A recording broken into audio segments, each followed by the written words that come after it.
कभी ये ख्याल आया है कि जो काम आज हम कर रहे हैं, क्या वो कल कोई मशीन कर सकती है? देखिए, ये सवाल अब सिर्फ साइंस फिक्शन की कहानियों में नहीं है, बल्कि ये हमारी हकीकत बनता जा रहा है। दुनिया भर में आर्टिफिशियल इंटेलिजेंस यानी एआई को लेकर यही बहस छिड़ी हुई है। लेकिन आज हम खास तौर पर भारत की बात करेंगे। यहाँ एआई नौकरियों के लिए एक बड़ा खतरा है या फिर एक बड़े बदलाव का मौका? चलिए समझते हैं। तो इस पूरी कहानी को समझने के लिए सबसे पहले ये देखते हैं कि दुनिया भर में हो क्या रहा है, क्योंकि एआई को लेकर जो चिंता है ना, उसकी लहर सिर्फ भारत में नहीं बल्कि पूरी दुनिया में फैली हुई है। और सुनिए, ये कोई छोटी मोटी चेतावनी नहीं है। ये शब्द है इंटरनेशनल मॉनेटरी फंड यानी आईएमएफ की चीफ क्रिस्टलाइना जॉर्जिवा के। उनका साफ साफ कहना है कि एआई का असर बहुत बड़े, मतलब बहुत ही बड़े पैमाने पर होने वाला है। 40%। जरा इस नंबर पर गौर कीजिए। इसका मतलब है कि दुनिया की हर 5 में से 2 नौकरियां एआई की वजह से बदल सकती हैं या खत्म हो सकती हैं।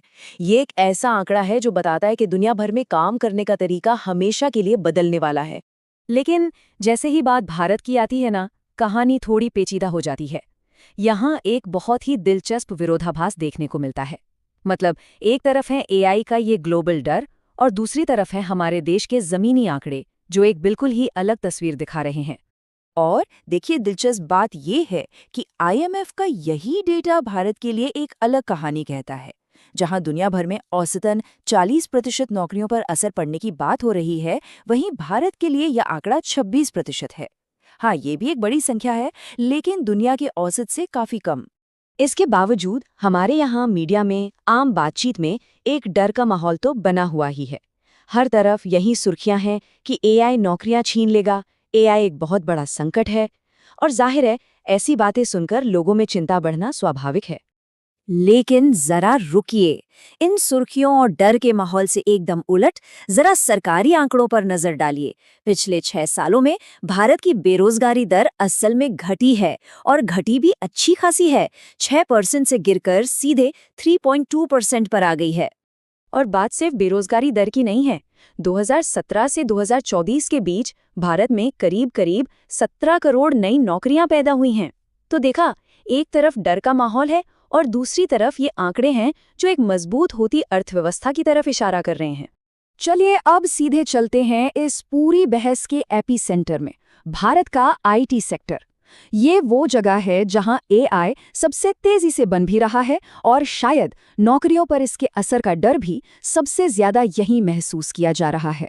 भारत की आईटी इंडस्ट्री कितनी बड़ी है, इसका अंदाजा लगाना जरूरी है। ये कोई छोटी मोटी इंडस्ट्री नहीं, ये 283 बिलियन डॉलर की एक विशाल इंडस्ट्री है। इसीलिए यहाँ होने वाला कोई भी छोटा या बड़ा बदलाव पूरे देश की अर्थव्यवस्था पर अपना असर डालता है। और यहाँ भी वही विरोधाभास साफ नजर आता है। एक डर ये है कि एआई खुद ही कोडिंग और टेस्टिंग जैसे काम करने लगेगा, जिससे लगभग 25 से 30% पारंपरिक नौकरियों पर असर पड़ सकता है। लेकिन हकीकत क्या है? हकीकत ये है कि इसी सेक्टर ने पिछले साल 1,26,000 से ज्यादा नई नौकरियां दी और ये लगातार बढ़ रहा है। तो इन सब आंकड़ों का आम लोगों पर क्या असर हो रहा है? अब देखते हैं कि भारत का जो वर्कफोर्स है वो इस एआई के दौर में खुद को कैसे ढाल रहा है। और यहाँ एक साथ 2 बिल्कुल अलग अलग कहानियां चल रही हैं, एक वो जो दिखती है और एक वो जो अक्सर अनदेखी रह जाती है। देखिए, भारत की रोजगार यात्रा हमेशा बदलती रही है और अब हम एक ऐसे दौर में आ गए हैं जहां एआई, ऑटोमेशन और नई टेक्नोलॉजी के लिए नए तरह के स्किल्स यानी नए तरह के हुनर की जरूरत पैदा हो रही है। और इस बदलाव के लिए तैयारी भी हो रही है। सरकार कई लेवल्स पर काम कर रही है। स्कूलों में युवा एआई प्रोग्राम से बच्चों को एआई से मिलाया जा रहा है। स्किल इंडिया मिशन के जरिए इंडस्ट्री को जैसी जरूरत है वैसी ट्रेनिंग दी जा रही है और एआई लैब्स में एडवांस्ड रिसर्च को भी बढ़ावा दिया जा रहा है। लेकिन इस पूरी चमक दमक के पीछे एक और कहानी है, एक ऐसी कहानी जो अक्सर हमारी नज़रों से छिप जाती है। ये कहानी है एआई की दुनिया के अदृश्य सैनिकों की, जिन्हें हम डिजिटल लेबरर्स कह सकते हैं। ये वो लोग हैं जो छोटे छोटे शहरों में बैठकर एआई को और स्मार्ट बनाने के लिए दिन रात डेटा पर काम करते हैं। इनका काम एआई के लिए रीढ़ की हड्डी जैसा है, लेकिन इन्हें मिलता क्या है? अक्सर 100 से 150 रुपए प्रति घंटे से ज्यादा नहीं। और यहाँ एक बहुत बड़ा तकनीकी खतरा भी है, क्योंकि ये इंसान ही एआई को सिखा रहे हैं, तो उनकी अपनी सोच, उनकी अपनी धारणाएं जाने अनजाने एआई के सिस्टम में जा सकती हैं। इसी को एल्गोरिथमिक बायस कहते हैं, जहाँ एआई भी इंसानों की तरह भेदभाव करना सीख सकता है। तो हमने डर की बात की, हकीकत के आंकड़े देखे और एक छिपी हुई सच्चाई को भी समझा। अब इन सभी बातों को जोड़कर देखते हैं कि आखिर भारत में एआई की असली भूमिका है क्या? ये दोस्त है या दुश्मन? तो सबसे जरूरी बात यह है कि एआई का कोई एक चेहरा नहीं है।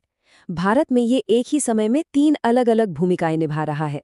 पहला, ये एक डिस्ट्रॉयर है जो दोहराव वाले काम को ऑटोमेट करके खत्म कर रहा है। दूसरा, ये एक क्रिएटर है जो एआई एक्सपर्ट्स जैसी लाखों नई नौकरियां बना रहा है। और तीसरा, ये एक ट्रांसफॉर्मर है जो डिजिटल लेबर का एक बिल्कुल नया वर्ग तैयार कर रहा है। और ये सब हमें एक बहुत बड़े सवाल पर लाके खड़ा कर देता है। क्या भारत की ये एआई क्रांति एक तरफ हाई स्किल्ड, ज्यादा कमाने वाले प्रोफेशनल्स और दूसरी तरफ कम वेतन वाले डिजिटल मजदूरों के बीच एक नई डिजिटल खाई बना रही है? हमारे समाज के भविष्य के लिए इसका क्या मतलब हो सकता है? ये वो सवाल है जिस पर हम सबको मिलकर सोचना बहुत जरूरी है।